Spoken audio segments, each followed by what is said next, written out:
Cuba tuan-tuan tengok ambil wuduk. Berapa ramai yang pergi ambil wuduk berkumur. Sunnah Nabi. Betul? Sunnah. Bunyi. Bila nak buang tu, buat dia buang. Pancu air tu kena pada kaki orang. Orang sebelah tu. Jatuh atas kaki dia. Panas. Allah. Nanti ada makan kaki ni, kata dia. Adakah Islam suruh menyakitkan hati orang macam itu? Diludah itu? Tak, tuan-tuan. Islam tak suruh macam itu. Islam agama yang cantik. Madinah tunjukkan daripada benda yang paling kecil sampai benda yang paling besar. Rasulullah tunjuk. Saya tengok dalam YouTube tadi, saya tengok dalam YouTube satu lintasan kereta api di Pakistan. Orang dah tarik dah gate kereta api. Dah bunyi dah teng tong makna kereta api nak lalu lah. Hak naik motor ya, naik kereta ya, naik basikal semua ya dah. Kereta api dekat dah, makcik lari gedek lari tuan. Dia peduli apa dia kata selagi kereta api tak langgar aku tak jadi apa. Kepiah di kepala. Badan cantik dia. Adakah itu sunnah Nabi? Jadi jangan kita kata bahawa ini dah tuan-tuan. Kita ambil balik pada Rasulullah sallallahu alaihi wasallam. Bagaimana nak jadi hebat? Bagaimana nak jadi hebat? Madinah ni maknanya hebat. Islam adalah hebat. Al-Islamu ya'lu wa la yu'la alaih. Islam paling hebat. Tidak ada yang lebih tinggi, lebih hebat daripada Islam. Sebab tu tanggungjawab kita lah orang Islam. Orang Malaysia yang nak pergi hebat. Dalam dunia ni tuan-tuan, orang Islam mana lagi yang nak pergi hebat kepada bangsa lain bahawa Islam itu hebat? Negara mana yang nak tunjuk? Bangsa mana yang nak tunjuk Islam ni hebat? Tuan-tuan nak suruh orang Yaman tunjuk Islam tu hebat? Duk kena bom tiap-tiap hari. Nak nampak Islam hebat apa? Asyik buat rumah kena bom. Asyik buat hospital kena bom. Tuan-tuan nak tunjukkan pada dunia bahawa Syria tu hebat. Beratus ribu jadi pelarian. Tuan-tuan nak tunjuk pada negara lain. Iraq ini sebuah negara yang hebat. Tak ada. Tuan-tuan nak tunjuk Afghanistan negara hebat. Lagi banyak ladang popi, ladang ganja daripada benda lain. Tuan-tuan nak harap pada negara mana tuan-tuan dalam dunia ni? Nak tunjuk Islam tu hebat. Nak tunjuk kepada Indonesia. Kita pun nak pening. Ajaran apa dia buat? Tuan-tuan nak harap pada bangsa Patani. Pergi semayang, mungkin kena tembak. Tuan-tuan nak harap kepada orang Bangladesh. Sama-sama mereka pun clash. Tuan-tuan nak harap apa pada orang Afrika? Mai sini duk curi duit orang je. Yang paling hebat sekarang ialah kita. Kita ni paling hebat. Tapi masalah dia tuan-tuan, kita tak nampak kehebatan bangsa kita. Tuan-tuan tunjuk dekat saya, negara mana yang boleh tunjuk Islam tu hebat? Iran Ustaz. Tak tahu kalau tuan-tuan kata Iran tu hebat. Tak mana hebat dah. Kita pun tak tahu dia ni Syiah ke apa ke. Kita tak tahu. Sebab itu tuan-tuan bila kita faham siapa kita sebenarnya, yang inilah yang menjadikan kita hebat. Tapi sayang bila kita tidak merasakan bahawa kita bangsa yang boleh menunjukkan Islam adalah bangsa yang terbaik, umat yang terbaik, kita juga akan jadi macam bangsa-bangsa lain. Ini saya ajak pada tuan-tuan. Negara-negara lain di dunia ni berlumba-lumba menunjukkan kehebatan masing-masing. Ya, kita tengok pada Amerika. Tunjuk power dia masing-masing. Berlumba-lumba menghantar angkasawan ke bulan. Rusia kata, kami Yuri Gagarin mengelilingi bumi. Oi, Amerika kata, tak apa, bumi hang keliling, aku nak pergi bulan. Dia kata, Neil Armstrong pergi bulan. Diam Rusia. Dia nak tunjuk dia punya power dia tuan-tuan. Ini Amerika. Sampai sekarang Amerika nak tunjuk dia hebat. Sebab tu apa yang datang daripada Amerika, semua orang kata hebat. Apa benda pun. Ni kereta apa ni? GMC. Ui. Nampak bunyi. Ui. GMC Amerika. Cuba kita sebut ni kereta apa ni? Proton. Sudah nampak. Dia berkataan. Ui. Nampak. Sebab dah ditekan dalam kepala otak kita. Hollywood itu bagus.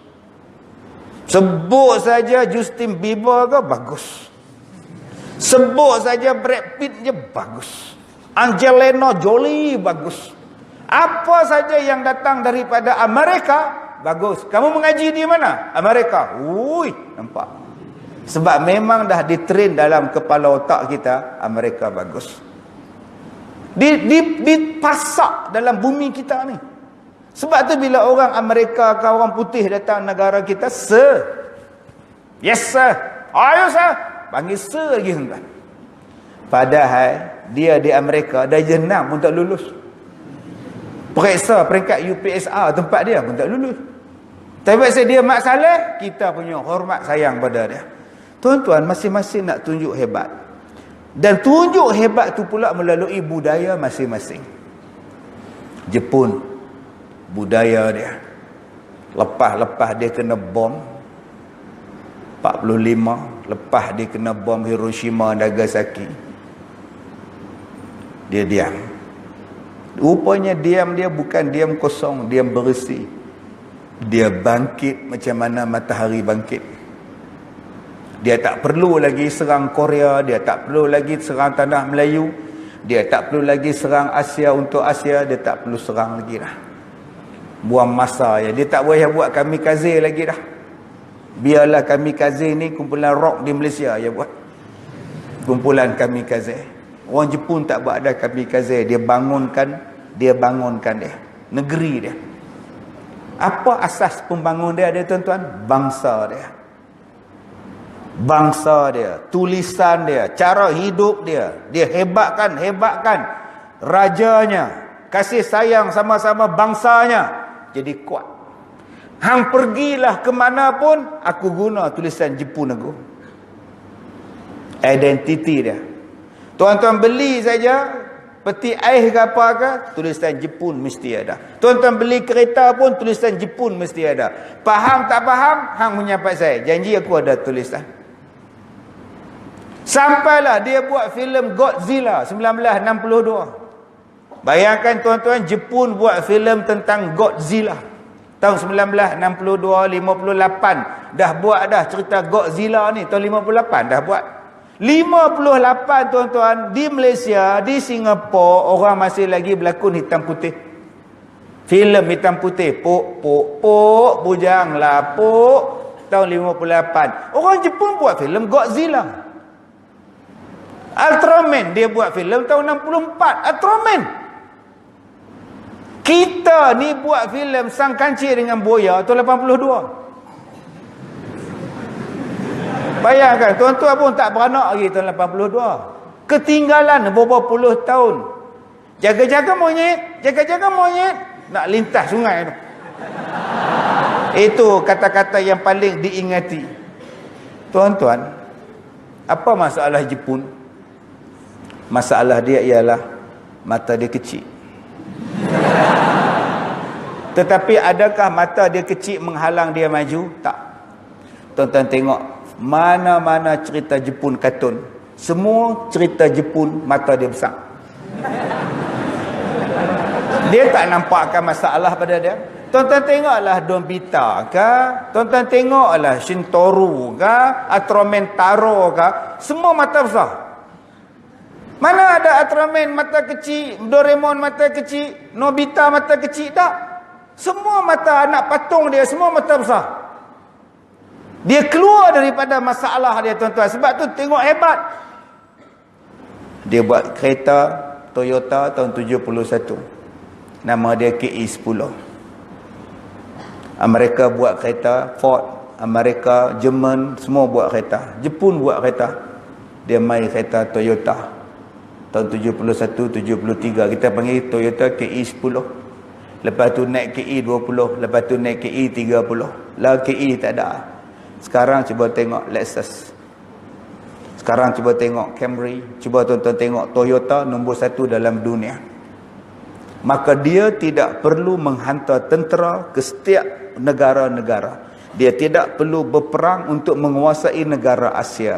Tetapi dia menguasai setiap rumah orang Islam. Setiap rumah orang Asia. Malah seluruh dunia ada Jepun. Buka aircon ada Jepun. buka television Panasonic, buka peti air Sanyo, buka enjin kereta Toyota, buka motor Honda Cup, pergi ke tanda selipar, selipar Jepun. Nah, dia menguasai ekonomi kita. Ada dia perlu berperang, ada dia perlu buat sesuatu benda. Tak, semua dunia tumpu dekat dia. Dalam sukan, dia menang pingat emas sejak tahun 50-an lagi Olimpik. Tahun 50-an dah menang dah maraton Jepun duk. Boleh kuat sebab dia sayang pada bangsa dia. Dia cinta pada bangsa dia. Dia cinta pada raja dia. Dia cinta pada tanah air dia. Dia perlu tunjukkan dia hebat. Ini yang berlaku. Kita sekarang ni tuan-tuan, bila sebut bangsa, kita tak suka. Jangan sebut bangsa. Perjuangan kita adalah perjuangan Islam. Bangsa Melayu bukan perjuangan Islam. Bangsa adalah bangsa. Ini asabiyah. Inilah punca Melayu tak maju. Dia lupa firman Allah Subhanahu wa taala tentang bangsa. Ada Allah Taala sebut bangsa dalam Quran. Saya pergi ceramah di Mesir hari itu. Saya tengok di sana ada persatuan Melayu Mesir. Persatuan Melayu Mesir. Orang-orang Melayu masuk persatuan ni. Nama dia apa? Persatuan Melayu Mesir. Saya kata, kamu ni tak asabiah kah? Duk perjuangkan Melayu. Di Malaysia, siapa-siapa yang bercakap soal Melayu tu perkauman, asabiah. Tak boleh cakap, dia kena sebut Islam. Melayu-Melayu ni memperjuangkan Melayu tak boleh. Habis tu di Mesir, Persatuan Melayu Mesir. Sebut je lah Persatuan Islam Mesir. Dah. Ini untuk orang Melayu je. Tak boleh, asabiah. Oh, di Mesir kau boleh perjuangkan Melayu. Balik ke Malaysia, sebut Melayu kau benci. Padahal kau bangsa Melayu. Tuan-tuan cuba tengok, di negara Arab, ada satu liga. Bukan Liga Perdana. Nama dia Liga Arab. Hanya negara Arab boleh masuk dalam Liga Arab. Orang Malaysia tak boleh masuk. Adakah mereka itu asabiah? Tak. Jangan faham bila sebut bangsa, kita ni asabiah. Jangan faham macam itu. Nabi Muhammad pun berbangga dengan Arab dia. Aku bangga dengan Arab sebab aku orang Arab. Bahasa Quran bahasa Arab. Di hari kiamat pun cakap Arab. Dia pun adakah Nabi Muhammad asabiah? Yang ini yang Allah Ta'ala sebut dalam Quran. Innallaha la yughayyiru ma biqaumin hatta yughayyiru ma bi anfusihim. Sesungguhnya Allah tidak akan mengubah nasib sesuatu kaum sehingga kaum itu mengubah nasib dia sendiri. Tuan-tuan ni kaum apa? Jawab, kaum apa? Melayu ke kaum Islam? Tuan-tuan ni kaum Melayu ke kaum Islam? Kaum Melayu agama? Ada tak kaum disebut oleh Allah dalam Quran? Ada. Allah kata, aku tidak akan mengubah nasib sesuatu kaum sehingga kaum itu sendiri mengubah nasibnya. Kalaulah kaum itu dibenci, jangan sebut Melayu, saya tak suka. Sebut Islam. Weh brother, engkau bangsa apa? Engkau bangsa Melayu. Boleh faham Islam sebab cakap Melayu. Tuan-tuan ni belajar sembahyang. Ustaz tu mengajar dalam bahasa Arab kan, belajar dalam bahasa Melayu. Yang tuan-tuan boleh sembahyang sekarang. Ustaz kita mengajar bahasa Melayu. Okey, hari ni kita nak belajar rukun sembahyang. Okey, duduk, diri tegak semua. Angkat tegak.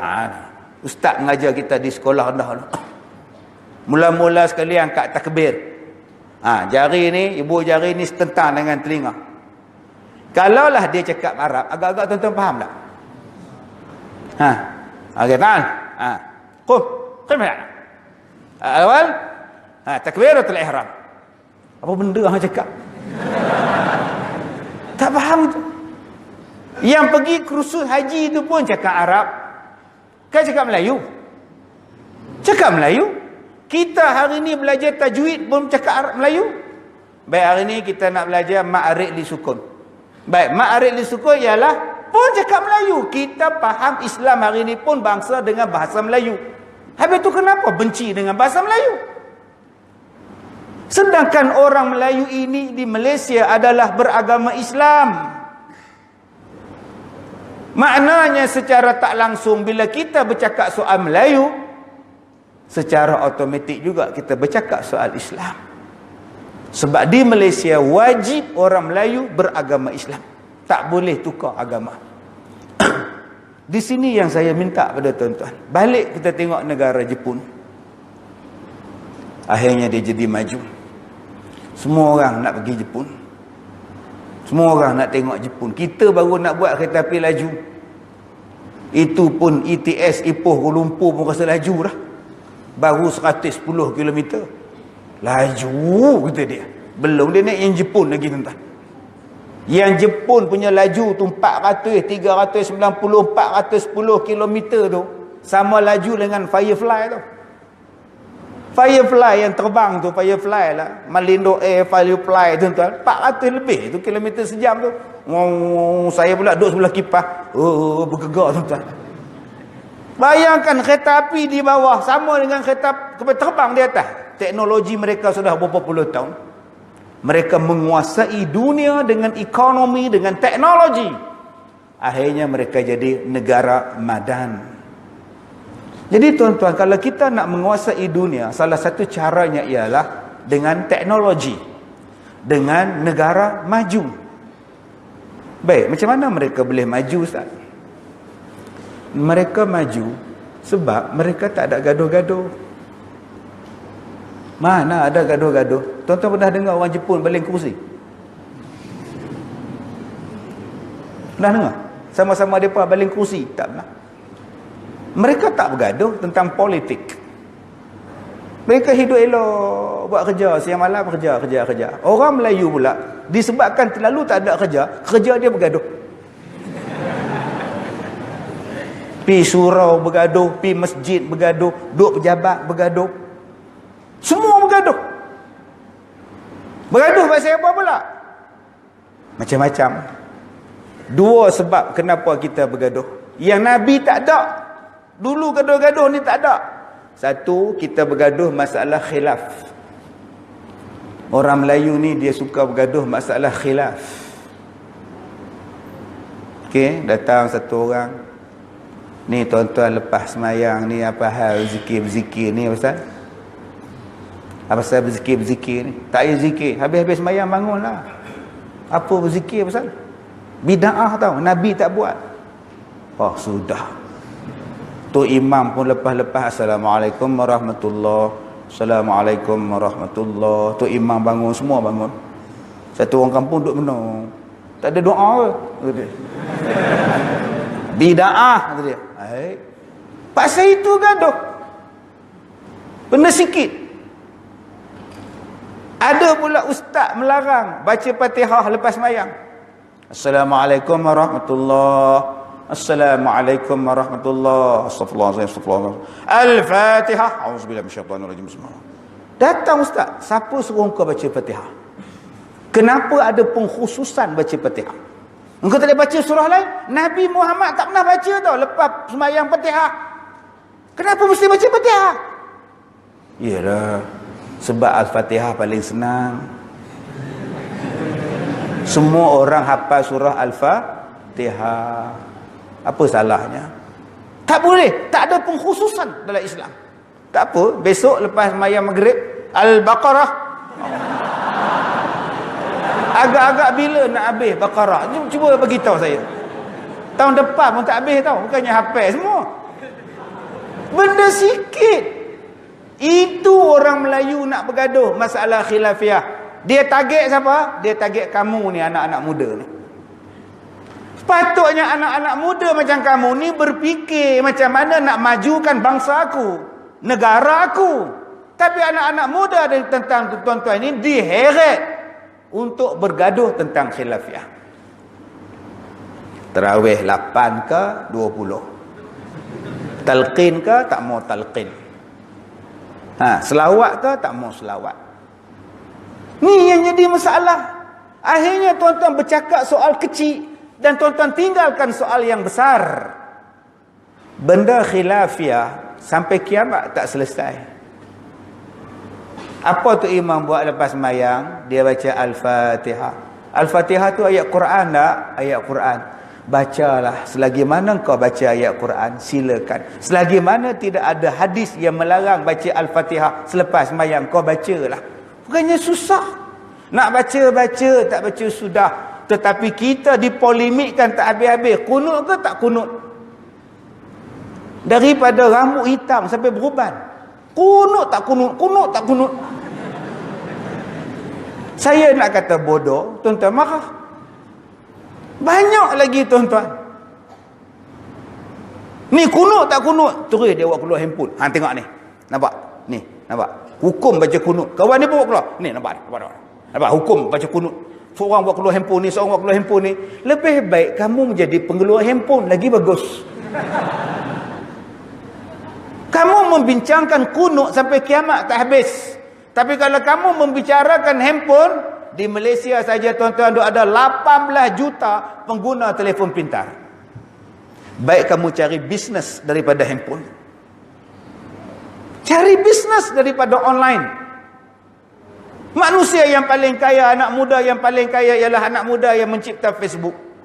Yang orang Melayu asyik duk bergaduh. Weh, jilaka. Kawan ni pun balas. Pui, jilaka. Pui, jilaka. Tak habis-habis. Kebidap, dongibab, semuanya ada belaka. Itulah kerja kita bila nak maju. Cakap soal tak habis-habis soal khilafiyah. Kita ada pegangan kita. Selagi mana pegangan kita itu ahli sunnah wal jamaah, silakan. Jangan gaduh-gaduh. Yang kedua, kita bergaduh di Malaysia ni pasal apa? Pasal politik. Di Jepun ada tak politik? Ada, tapi semuanya profesional. Satu menteri tengah mesyuarat tidur. Kameraman ambil gambar mesyuarat, fokus pada dia. Besok letak jawatan. Letak jawatan dia. Hanya kerana tidur dalam mesyuarat. Nak bayangkan. Punya hebat tuan-tuan Jepun. Tahap integriti dia. Kita hari ni apa yang tak buat? Rasuah kita balon, relax je. Letak jawatan apa pun tidak menang, elok je tuan-tuan. Bila bangsa kita nak jadi hebat? Ini orang Jepun dia tak ada gaduh-gaduh. Orang Melayu ni kerja dia pangkah 24 jam. Ultraman dia buat. Sampai sekarang Ultraman pangkah. Hidup Ultraman. Orang Melayu kerja dia pangkah siang malam. Padahal pilihan raya belum tentu. Bila? Tapi bergaduh tentang pilihan raya sejak 5 tahun yang lepas. Sampai sekarang setiap saat bercakap tentang pilihan raya. Padahal kalau tuan-tuan bercakap soal pangkah sekarang, tak berguna kepada tuan-tuan. Sebab pilihan raya belum sampai. Bercakap di masjid, aku ni, kita ni, pom-pam, gaduh pasal mengundi. Daftar pun tidak. Apa faedah kita bercakap soal mengundi kalau daftar pun tidak? Tak ada guna. Tuan-tuan, elakkan kita duduk cakap politik 24 jam. Nanti datang pilihan raya, tuan-tuan pangkah lah. Nak pangkah yang mana? Kita selalu tengok cerita P. Ramlee 24 jam. 24 jam tengok cerita P. Ramlee. Filem yang tak pernah jemu, yang tak pernah tengok. Tapi kita tak ambil iktibar daripada cerita P. Ramlee. Ustaz minat P. Ramlee? Kurang. Saya tak minat P. Ramlee. Sangat. Hero yang paling saya minat Ahmad Mahmud, Dr. Ismadi tu. Cerita Kasim Selamat. Dia jadi doktor yang belah mata tu. Ahmad Mahmud kalau dia bercakap penuh dengan karisma kapur. Kasim Selamat. Biar aku berterus terang dengan kau, Kasim Selamat. Memang aku mengambil Sabariah dari tangan kau. Tetapi bukankah aku telah mengembalikan penglihatan kau, Kasim Selamat? Bukankah itu adil? Adil, kata tuan doktor. Dia ambil gerpu, dia cocok mata. Itu nama dia Kasim Selamat. Dr. Ismadi ni tuan-tuan, kalau dia berlakon cerita Hang Tuah, dia jadi Hang Jebat. Pada firasatku Tuah, selagi tameng sari ini berada di tanganku, jangankan kau kata nak melukakanku, membunuh aku pun tidak Tuah. Ketepilah kau daripada pintu itu, biar ku amok, ku bunuh segala pengkhianat-pengkhianat di bawah. Itu nama dia Ahmad Mahmud. Kalau dia menyanyi, suara dia sedap. Bila timbul cinta, pertarungan tidak berguna, selalu di jiwa menjelma rasa kasih belaka. Itu suara Kazim Ilyas. Hero nombor 2 saya, Nordin Ahmad. Kajang Pak Malau, kajang lipat. Kajang saya mengkuang layu, dagang Pak Malau, dagang bertempat. Ni nama dia Nordin Ahmad. Kalau dia berlakon keras, menitik air mata tu, sudahlah Damak, ampunkan aku, sedangkan Allah ampunkan hambanya. Itu antara Allah dengan hambanya Pak Malau. Saya bukannya Allah. Oh sudah tuan-tuan, sampai ke mati tak maafkan orang. Hero nombor 3 saya baru P. Ramli. Ustaz Rosyam Noh bawah lagi. Ya, bawah. Fatah Amin tak tahu, masuk buku tak tahu. Tak masuk buku kok tuan-tuan. Hero nombor 3 saya baru P. Ramli. Dia buat filem Genius. Lagu-lagu dia sampai sekarang tuan-tuan tak jemu. Tuan-tuan takkan jemu dengan dia sebab dia tiru tajwid. Telah ku renung dalam kitab, ya, tul qalqalah. Makin ku renung berdetu-detab. Al-Quran kan tak jemu. Kalau tuan-tuan baca dengan seni Al-Quran dalam lagu tuan-tuan, takkan menjemukan lagu tuan-tuan. Bulan dan juga angin. Tuan-tuan tulis dalam Jawi. Bawau bulam nunlan, bulan. Bawau bu mati mak asli. 2 harakat, jangan lebih. 2 harakat. Lam nun lan, nun mati jumpa dal, ikhfa hakiki, dengung 2 harakat. Bulan, apa? Itulah cara buat lagu. Bulan dan juga angin. Panjang, Ma'arik li sukun. Orang sekarang buat lagu dia takut tajwid. Bulan madu di awan, dia takut tajwid. Tak, mana punya tajwid dia ikut.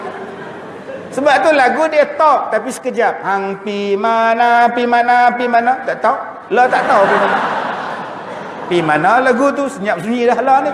Sebab dia tak ikut tajwid. Kalau tuan-tuan nak kekal, tuan-tuan ikut Quran. Ikut Quran ni apa pun kekal. Dia buat filem tentang tuntut ilmu silat. Mambang tanah, mambang angin, mambang api, berdampinglah dengan aku, wahai si mambang. Datang hantu gigi. Manusia, jangan kau duduk sinilah, ini tempat akulah. Jangan kacau lah, aku mau belajar lah, kata dia. Ditumbuknya hantu gigi. Hantu gigi cabut gigi dia, dia tiup trompet. Bila ditiup trompet, bangun ahli kubur. Begini kerja P. Ramli. Sampai dia tiru daripada ayat Quran, wa nufikha fis sur. Ditiup sangkakala, bangun orang kubur. Dia ambil tiru buat, dan kita tengok takkan jemu. Sebab tu tuan-tuan tengok ni, tuan-tuan ingat dalam kepala otak, sebab benda tu ada ditiru pada Quran. Filem-filem sekarang dia tak tiru. Mana kita ingat? Kerja race, kerja weh.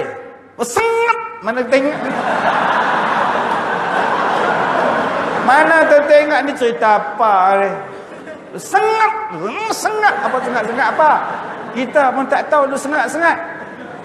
Sebab tu P. Ramli dia buat filem Ali Baba Bujang Lapuk. cerita tentang pangkah yang tuan-tuan duk cakap sekarang ni. Asyik pangkah siang malam.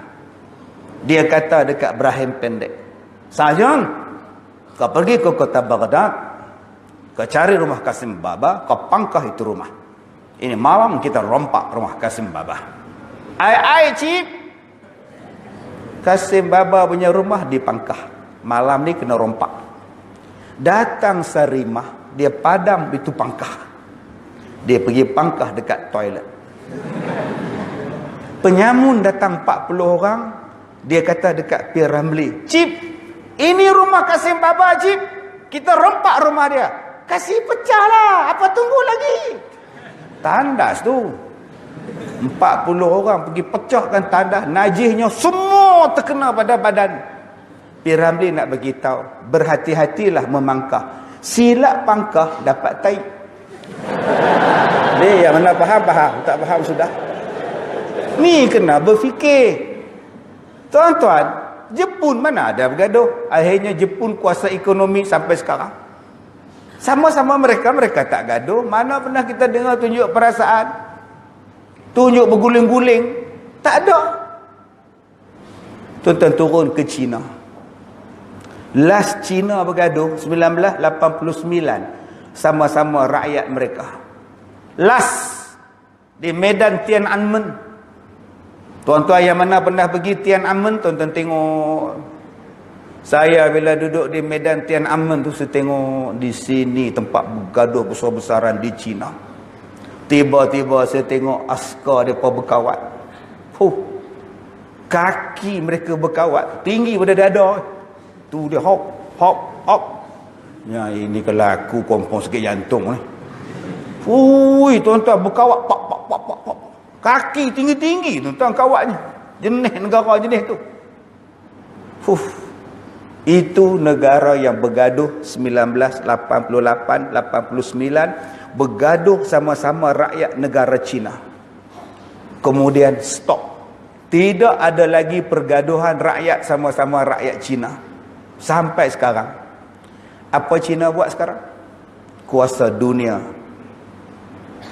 Orang lain buat kereta, dia pun buat kereta. Jepun buat Honda, dia buat Geely. Jepun buat Nissan, Jepun buat Toyota, dia buat kereta. Orang Amerika buat kapal terbang, dia buat kapal terbang. Orang Amerika buat USS, kapal laut yang paling besar. China buat kapal laut yang paling besar di dunia. Apa yang tak ada pada China, tuan-tuan? Dia melabur di seluruh dunia. Arab panggil dia melabur, Malaysia panggil dia, Singapura panggil dia, semua panggil dia. Amerika pun panggil dia. Dia boleh warning dekat Amerika pula, jangan main-main dengan aku. Semua tunduk pada China. Dia jadi kuasa besar ekonomi sekarang. Berbilion-bilion, trilion, tuan-tuan. Bukan kata dia melabur di negara kita aja, di negara mana pun. Subhanallah. Apa je sebab dia? Sebab negara dia tak ada gaduh-gaduh. Elok. Sampai mereka boleh buat Facebook mereka sendiri. Facebook hak kita ada, tak ada di negara mereka. Di negara mereka, tuan-tuan, walaupun bukan Islam, tetapi mereka mengharamkan secara mutlak laman-laman porno. Siapa-siapa yang melaporkan pada pihak berkuasa, orang yang ada porno punya web dapat duit lagi. Siapa lah report dapat duit. Ditangkap porno, tutup. Lama-lama semua tak ada, tuan-tuan. Tak ada laman web, semua takut belakang dah. Ini yang berlaku di China. Apa jadi pada dia sekarang? Nombor 1 ekonomi sekarang. Dia turun mai ke Korea. Korea pada zaman tuan-tuan belum lahir, Korea kerjanya ialah tunjuk perasaan sama-sama dia. Orang yang paling kaya di Korea ialah orang yang jual yang ada kelang gas pemedih mata. Sebab tiap-tiap hari gas pedih mata. Korea tak pernah baik. Tuan-tuan, hari ni Korea jadi aman. Dulu kita tak pernah ingat presiden Korea siapa. Mana ingat? Ada nama Roh Tae-woo. Lepas Roh, jasad Tae-woo. Kita pun tak ingat. Negara yang paling banyak presiden dalam dunia, Korea Selatan. Sat-sat tukar. Yang tak tukar kita ya. tak pernah faham, tak faham sudah. Korea Selatan ni tiap-tiap hari tukar. Oi tuan-tuan, sekarang Korea Selatan aman. Tak ada gaduh-gaduh. Ni adik-adik di atas ni semua minat Korea. K-pop.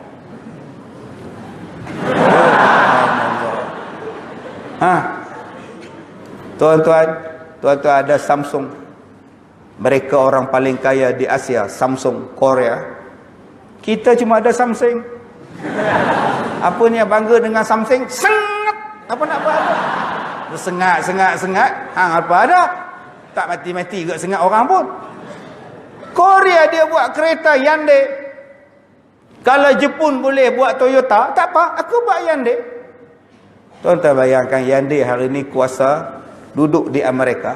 Tuan-tuan pergi negara Arab, semua kereta Hyundai. Tuan-tuan pergi Singapura, semua kereta Hyundai. Kita di Malaysia je bila tengok Hyundai ke Hyundai. Hyundai ke Hyundai, sebut pun tak reti. Yang mereka kuasa Hyundai semua duduk di Arab. Pegang negara Arab kereta saja tuan-tuan. Belum masuk teknologi kereta api laju, teknologi bas. Jepun, China, Korea dah mengeluarkan bas tanpa driver. Bas tanpa pemandu. Bayangkan punya moden tak ada pemandu. Relax bas jalan, semua automatik belaka. Satelit, komputer tuan-tuan. Bayangkan di Malaysia kalau bas tak ada driver. Agak-agak apa jadi tuan-tuan? Duduk pekan semenyih, bas sampai, tahan bas. Naik-naik bas turun upah tu. Kenapa upah turun? Tak ada driver kata dia. Hantu raya tak habis-habis. Bayangkan mereka mencipta bas tak ada driver. Punya